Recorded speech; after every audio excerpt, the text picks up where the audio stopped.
Lecture number 247 سیرت النبی صلی اللہ علیہ وآلہ وسلم غزوہ تبوک کا ہم بیان کر رہے ہیں۔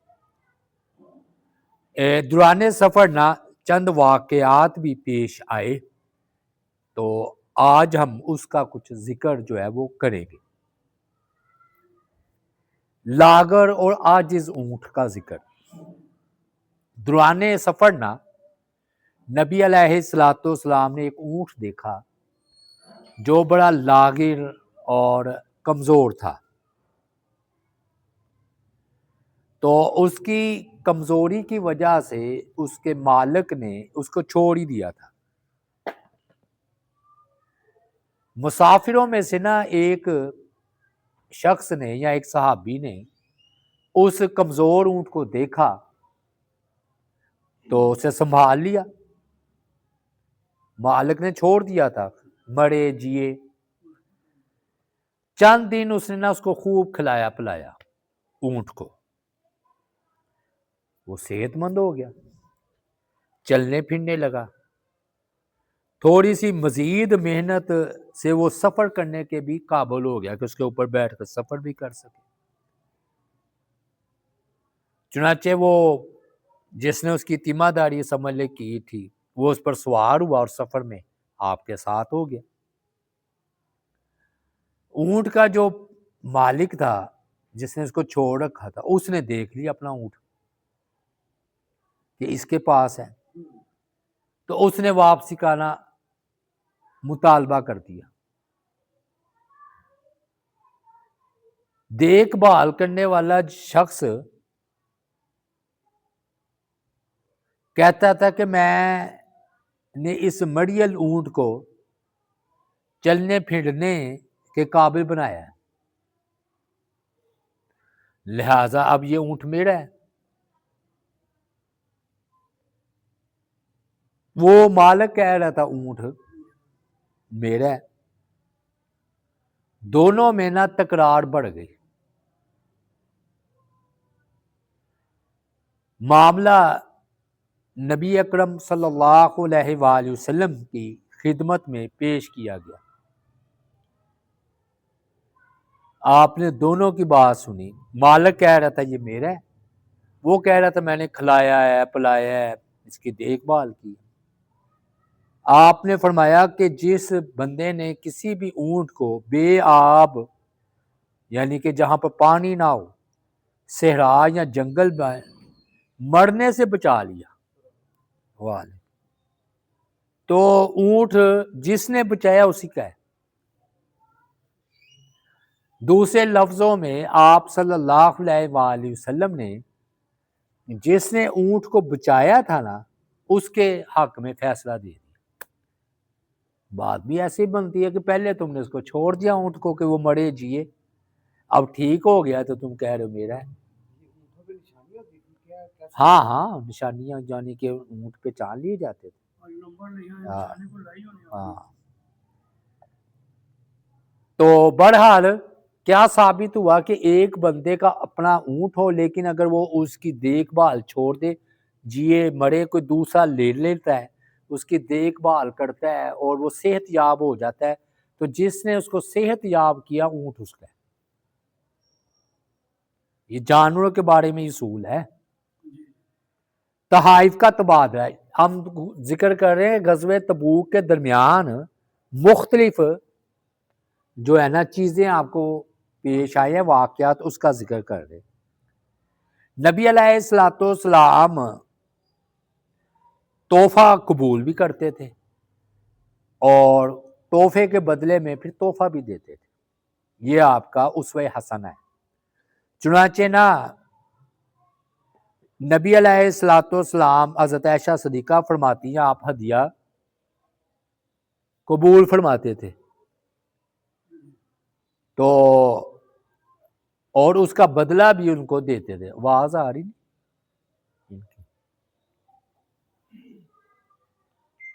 نبی علیہ السلام وادی قرا میں اترے ہیں تو وہاں پر نا یہودی آباد تھے، تو ان یہودیوں نے نا بنو عریز نے آپ کو بطور ہدیہ ہریسہ بھیجا. آپ صلی اللہ علیہ وآلہ وسلم نے ان کا ہدیہ قبول کیا اور اسے کھایا بھی. نبی علیہ الصلوۃ والسلام نے بدلہ دیتے ہوئے 6 ٹن کھجوروں کے درخت تحفے کے طور پر دے دیے. جس نے یہ ہریسہ آپ کو بطور تحفہ دیا یہودیوں کو.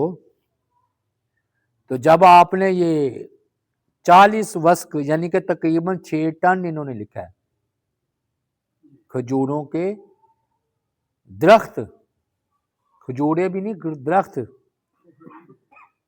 تو ایک یہودی عورت بول اٹھی جی کہ نبی علیہ الصلوۃ والسلام کا یہ عطیہ جو ان کی آباء و اجداد کی وراثت تھی اس سے بھی بہتر ہے.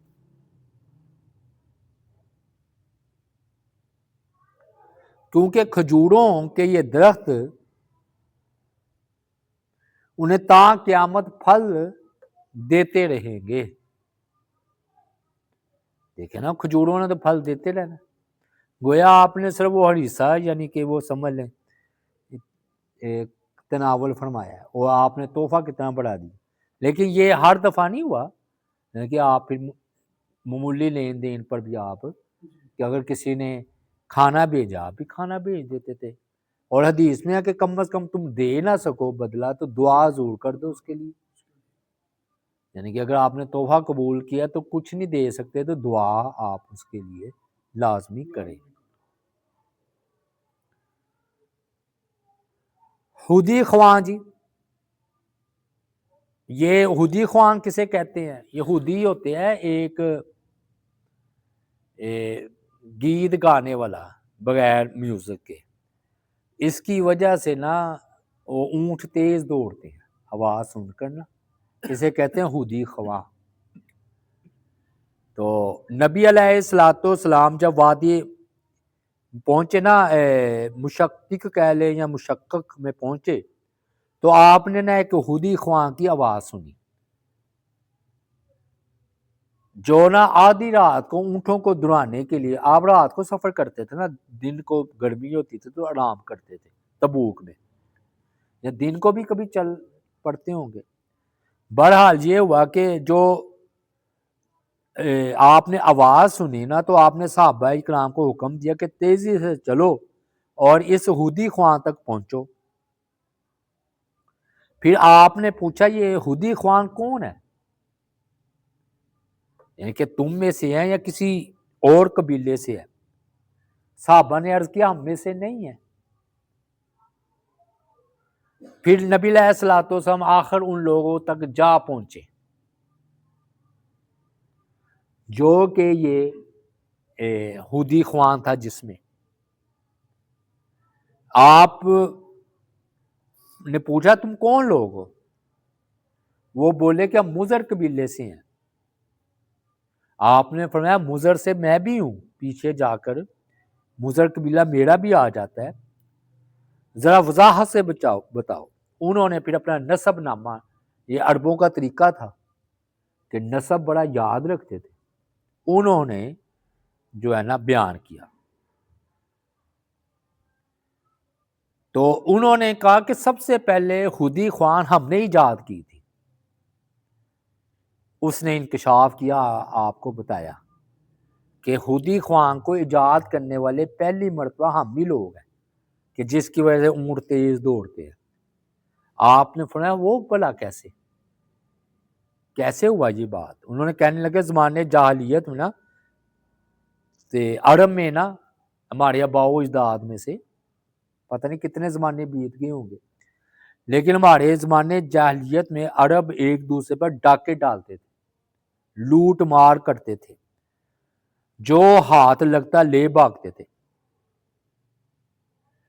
تو ایک دفعہ ایک گھر کے نا ڈاکہ پڑا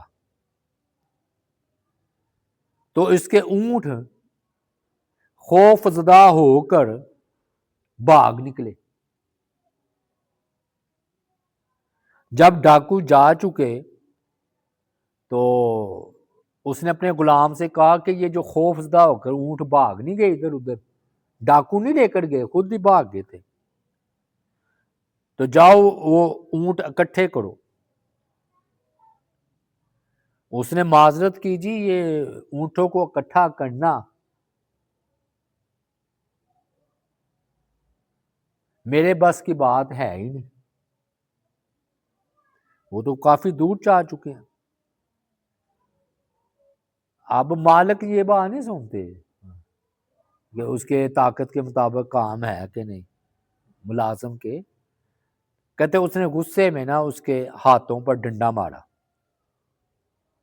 وہ ڈنڈا مارا تو وہ زور سے درد کی وجہ سے بلکنے لگا اونچی اونچی آواز میں، روتا بھی جاتا تھا، فریاد بھی کرتا جاتا تھا۔ اب ہوا یہ کہ اس کی درد بڑی آواز سن کر اونٹ جو ہے نا حیرت انگیز طور پر اکٹھے ہو گئے، وہ جہاں گئے تھے نا آواز سن سن کر اس کی طرف آنے لگے۔ مالک بڑا خوش ہوا کہ یہ بگوڑے اونٹ واپس آ گئے، اس نے غلام کو کہا بس اسی طرح چلاتے رہو اونچی اونچی آواز میں، بس دیکھتے دیکھتے سارے اونٹ جمع ہو گئے۔ اب پتہ چلا کہ یہ آواز بلند کرنے سے یا کوئی فریاد کرنے سے یہ اونٹ تیز بھی دوڑتے ہیں، واپس بھی آ جاتے ہیں۔ تو اب یہ نا پھر جو خوش الحان یعنی کہ اچھی آواز والے شاعر ہوتے تھے نا، وہ پھر اونٹوں کے آگے آگے آواز کا جادو جگاتے اور پھر جو ہے نا اونٹ تیزی سے اس آواز کی طرف لپکتے، اس طرح قافلے کا سفر آسان ہو جاتا۔ اور یعنی کہ خودی خوان نا قافلے کا لازمی حصہ سمجھا جاتا تھا کہ ہم ایسا خودی خوان جس کی آواز بڑی خوبصورت ہو وہ ساتھ لے کر چلے تاکہ سفر آسان ہو اور جو ہے نا اونٹ ذرا تیز دوڑے۔ تو نبی علیہ الصلوۃ والسلام یہ داستان سن کر مسکرائے ہیں، یعنی کہ یہ انہوں نے ساری ابتدا بتائی کہ ابتدا ایسے ہوئی اور اب وہ عام بات بن گئی، شروع میں ہوتا ہے نا پھر وہ بات عام ہو جاتی ہے۔ پھر نبی علیہ السلام نے حضرت بلال رضی اللہ تعالی عنہ کو فرمایا کیا میں تمہیں ایک خوشخبری سنا دوں؟ صحابہ اکرام نے عرض کیا کہ حضور خوشخبری ضرور سنائیے۔ تو آپ صلی اللہ علیہ وآلہ وسلم نے فرمایا اللہ تعالیٰ نے مجھے 2 خزانے ایران اور روم عطا کیے ہیں اور میری مدد حمیر کے بادشاہوں کے ذریعے فرمائی ہے، وہ اللہ کی راہ میں جہاد کریں گے اور اللہ کا ادا کرتا مال فہ کھائیں گے۔ تو یہ نا اب کہتے ہیں یہ پشین گوئی پوری ثابت ہوئی حرف بہ حرف۔ تو شرجیل بن حسنہ یمنی تھے اور یہ یمن میں نا حمیر کے بادشاہوں میں سے تھے، انہوں نے جنگ یرموک اور یمن کی فتوحات میں اسلامی لشکروں کی جو ہے نا وہ ایک قیادت کی تھی۔ تو بہرحال ان کے فوجی دستے مالی تعاون اسلامی لشکر کے لیے بہترین قوت جو ہے وہ ثابت ہوئے۔ نبی علیہ الصلوۃ والسلام گاہے بگاہے صحابہ کرام کو خوشخبری بھی دیتے تھے نا کہ حالات بڑے سخت ہیں، تو آپ نے سنا ایسے حالات بھی آئے ہیں، غزوہ تبوک میں کتنی تنگی ہے لیکن آسانی والا وقت بھی آئے گا۔ اب عبد الرحمن بن عوف یہ ہم ذکر کریں غزوہ تبوک میں خاص واقعات، لو جی ان کی سعادت کی بات سنیں۔ عبد الرحمن بن عوف ویسے بھی عشرہ مبشرہ میں سے ہیں، لیکن جنت کی خوشخبری ہے، امیر صاحب اکرام میں سے ہیں۔ اور ہوا یہ کہ مغیرہ بن شعبہ نا غزوہ تبوک کے درمیان خادم خاص تھے، نبی علیہ الصلوۃ والسلام کی. وہ بیان کرتے ہیں کہ ہم نا ہجر و تبوک کے درمیان ایک جگہ پڑاؤ ڈالے ہوئے تھے کہ صبح کے وقت نا نبی اکرم صلی اللہ علیہ وآلہ وسلم حسب معمول قضائے حاجت کے لیے دور نکل گئے. اس وقت یہی معاملے ہوتے تھے کھیتوں میں یا دور چلے جانا. تو آپ کی یہ عادت مبارکہ تھی کہ لوگوں کی نگاہوں سے ہی نا اوجل ہو جاتے تھے جب آپ نے قضائے حاجت کرنی ہوتی تھی, نظر نہیں آ پاتے تھے. تو اس موقع پر بھی آپ نا دور نکل گئے, یعنی کہ جو اپنا دستہ تھا فوج اس سے دور نکل گئے. مغیرہ بن شعبہ فرماتے ہیں میں بھی برتن لے کر پانی کا آپ کے پیچھے پیچھے ہو گیا تاکہ میں آپ کی مدد کروں. پھر ہوا یہ کہ آپ دور نکل گئے تھے, تاخیر ہو گئی واپسی میں. تو صحابہ کرام کو ڈر پیدا ہوا کہ سورج نکل آئے گا تو ابھی تو ہم نے فجر کی نماز نہیں پڑھی, کیونکہ نبی صلی اللہ علیہ وآلہ وسلم نے پڑھائی نہیں تھی, آپ کی امامت میں ہی تو پڑھنے تھی. تو وہ نبی اکرم صلی اللہ علیہ وآلہ وسلم کے منتظر تھے صحابہ کرام کہ آپ آئیں گے تو آپ ہمیں جماعت کروائیں. وہ آپ ذرا دور نکل گئے, لیٹ ہو گئے. جب انتظار طویل ہو گیا اور نماز میں دیر ہو گئی تو صحابہ نے عبد الرحمن بن نے یا سیدنا عبد الرحمن بن عوف سے درخواست کی کہ آپ نماز پڑھائیں, امامت آپ کروائیں, یعنی کہ موقع پر یوں سمجھ لیں جو مل جائے, ورنہ میرا شاید ابو بکر ہوتے تو انہیں کہہ دیتے. بر لیکن عبد الرحمن بن عوف نے نہ آگے بڑھ کر پھر نماز پڑھانی شروع کر دی کیونکہ ڈر تھا کہ سورج نہ نکل آئے.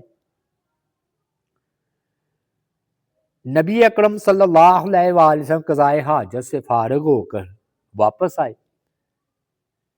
مغیرہ بن شعبہ فرماتے ہیں میں نے آپ صلی اللہ علیہ وآلہ وسلم کو وضو کرایا تھا. جب ہم معسکر میں پہنچے تو عبد الرحمن بن عوف ایک رکعت پڑھا چکے تھے, ایک رکعت باقی تھی. صحابہ کرام نے آپ کو دیکھا, نماز کی حالت میں دیکھ لیا یا ارد گرد لوگوں نے دیکھ لیا, انہوں نے سبحان اللہ کہنا شروع کیا, سبحان اللہ.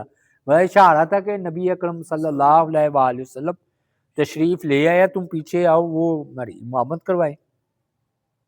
یعنی کہ صحابہ کرام ظاہر ہے وہ محبت کی کیفیت تھی, سب بھی سبحان اللہ کہنے لگے. اب عبد الرحمن بن عوف رضی اللہ تعالیٰ کو معاملے کا اندازہ ہو گیا, ہو ہی جاتا ہے, تو پیچھے ہٹ جائے, یعنی کہ ان کا مطلب تھا. اور نبی اکرم صلی اللہ علیہ وآلہ وسلم نماز پڑھائیں. عبد الرحمن بن عوف پیچھے ہٹنے ہی کو تھے تو آپ نے نا ہاتھ سے اشارہ کیا کہ نماز جاری رکھو, نماز جاری رکھو. وہ رکے اور وہ الٹے پاؤں نا پیچھے ہٹ رہے تھے, تو ہٹ چکے تھے کچھ پیچھے, لیکن آپ کا حکم پا کر پھر وہ رک گئے اور انہوں نے نماز جو ہے نا شروع کر دی. آپ نے پھر نا ایک جو رکعت رہتی تھی نا عبد الرحمن بن عوف کے پیچھے پڑی ہے, وہی صاحب جن کے پیچھے آپ صلی اللہ علیہ ہاں آخر میں ابو بکر کے بھی پیچھے ساتھ ہی پڑھائی ہے, لیکن بہرحال یہ نمایاں یعنی کہ عبد وسلم اب عوف رضی اللہ, یہ غزوہ تبوک میں وہ آ گیا واقعہ جب ابو بکر نماز پڑھا رہے تھے تو آپ تشریف لے آئے, لیکن وہ بھی پیچھے ہٹے گئے. ابو بکر نے کہا جی میری مجال ہی نہیں ہے کہ آپ کے ہوتے ہوئے میں امامت کراؤں. وہ انہوں نے نہیں آپ کی بات مانی, وہ کہنے میرے اندر جرأت ہی نہیں ہے کہ میں آپ پیچھے کھڑے ہوں میں آگے ہوں. لیکن وہ کہتے ہیں آپ اس طرح پھر ہو گئے تھے, آپ پھر ابو بکر کو نماز پڑھا رہے تھے اور ابو بکر سب کو, وہ آگے آ جائے گا تفصیل کے ساتھ کب. ہاں ظاہر ہے آپ کی وفات کے وقت آئے گا نا, ہم نے تو ہاں ہم نے تو 17 نمازیں, ہاں جی 17 نمازیں آپ کے والد. دیکھیے یہ نا ایک ایک واقعہ ہم ذکر کر رہے ہیں خاص, اور ترتیب کے ساتھ. مجھے نہیں پتا تھا یہ کب ہوا ہے واقعہ, میرے علم میں تھا, لیکن اب پتہ چلا کہ یہ غزوہ تبوک میں ہے کہ عبد الرحمن بن عوف کے پیچھے آپ نے نماز پڑھی ہے, اور یہ بہت بڑی فضیلت ہے عبد الرحمن بن عوف رضی اللہ. 2 صحابہ کے پیچھے نماز پڑھی. ہاں جی, پیچھے آپ بار بار کہہ رہے, میں پھر وضاحت کر دوں, میں ابو بکر کے پیچھے آپ نے نہیں پڑھی نماز. ابو بکر کے ساتھ. ہاں جی, وہ انہوں نے کہا میری ضرورت ہی نہیں ہے کہ میں آپ کو پڑھاؤں نماز. نماز کے بعد کہا تھا, یعنی کہ آپ نے کہا تھا کہ رکے رہو میں پیچھے پڑھ لیتا ہوں. انہوں نے کہا میری ضرورت ہی نہیں ہے, اللہ کے رسول صلی اللہ علیہ وسلم آپ ہوں اور میں آگے کھڑا ہو جاؤں.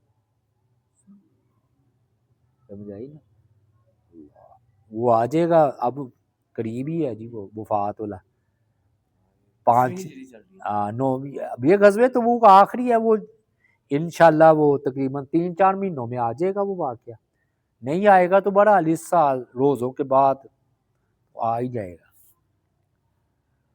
اصل میں آپ دیکھ نہیں رہے کہ 246واں لیکچر ہے ماشاءاللہ, 47واں, اور اتنی تفصیل کے ساتھ سوانے یاد مجھے نہیں علم کہ کسی نے بیان کی ہو اس کو تفصیل, اور جو بھی انشاءاللہ دیکھے گا اس کو وہ علم ملے گا اس میں جو کہ کہیں اور اس کو وہ علم نہیں ملے گا نا.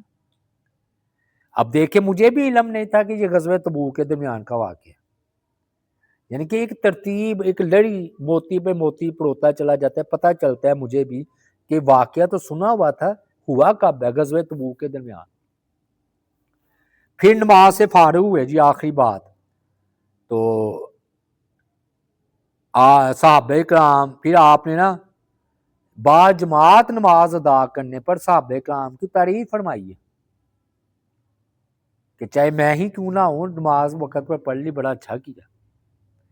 پھر آپ نے عبد الرحمن بن عوف کو بھی شاندار خراج تحسین پیش فرمایا. آپ نے فرمایا تم نے بہت اچھا کیا. یعنی کہ اگر ایک قول کہا جاتا ہے کہ حکم ادب سے اوپر ہے, جب حکم آ جائے تو ادب نہیں حکم چلتا ہے. تو بہرحال حضرت عبد الرحمن بن عوف نے پھر آپ کی بات مانی اور کھڑے ہو کر نماز مکمل کی. ایک رکعت آپ نے بعد میں پوری کی ہے, ایک رکعت آپ نے عبد الرحمن بن عوف رضی اللہ تعالی عنہ کے پیچھے ادا کی ہے. پھر آپ نے شاندار قانون پیش فرمایا, زبردست بات کی, تاریخی اہمیت والی. فرمایا کہ کوئی بھی نبی اس وقت تک فوت ہی نہیں ہوا جب تک کہ اس نے اپنی امت کے ایک صالح مرد کے پیچھے نماز نہ پڑھ لی. ترمذی کی یہ روایت, یعنی کہ ہر نبی کے ساتھ یہ معاملہ ہوا ہے. عیسیٰ علیہ الصلوۃ والسلام کو دیکھ لیں, وہ امام مہدی کے پیچھے نماز پڑھیں گے فجر کی. نہیں, یعنی کہ ایک بطور شاہد مثال میں دے رہا ہوں نا, پیچھے ہاں, یعنی کہ پیچھے بھی یہی معاملہ ہے, آگے کا بھی. میرا یہ مطلب کہ کوئی ایسا نبی نہیں گزرا کہ جس نے اپنی امت کے ایک صالح مرد کے پیچھے ایک مرتبہ ہی صحیح نماز نہ پڑھی ہو.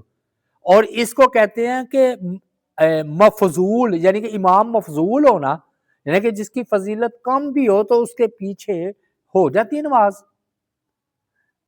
اس کی سب سے بڑی دلیل ہے کہ نبی علیہ الصلوۃ والسلام نے امیر ان کو بھی بنایا ہے جو کہ کم فضیلت والے تھے لیکن ان میں کوئی صلاحیتیں تھیں, تو ان کے پیچھے بڑے بڑے مقام رتبے شان والے نماز پڑھتے رہے, یعنی کہ امیر ہی جماعت کرواتا تھا. تو یہ بالکل بالاتفاق یہ بات ثابت ہے کہ کئی جگہ ایسے امیر تھے ان میں صلاحیتیں تھیں. میں خالد بن ولید ہی ہے, سپہ سالار ہے نا. اب ابو عبیدہ بن جراح کا رتبہ زیادہ ہے, تو انہوں نے جب تک ان کو سپہ سالار بنے نہیں ہیں ابو عبیدہ بن جراح, ان کے پیچھے نمازیں پڑھتے رہے خالد بن ولید کے. تو یہ ہوتا ہے, تو یہ کوئی اتنا بڑا نہیں ہے. باغ کا بڑے بڑے مقام شان والے پیچھے علماء ہوتے ہیں, آگے قاری صاحب نماز پڑھا رہے ہوتے ہیں جن کی ڈیوٹی ہوتی ہے. چلیے جی, اللہ تعالیٰ سے دعا ہے اللہ تعالیٰ عمل کی توفیق عطا فرمائے. وما علینا الا البلاغ المبین۔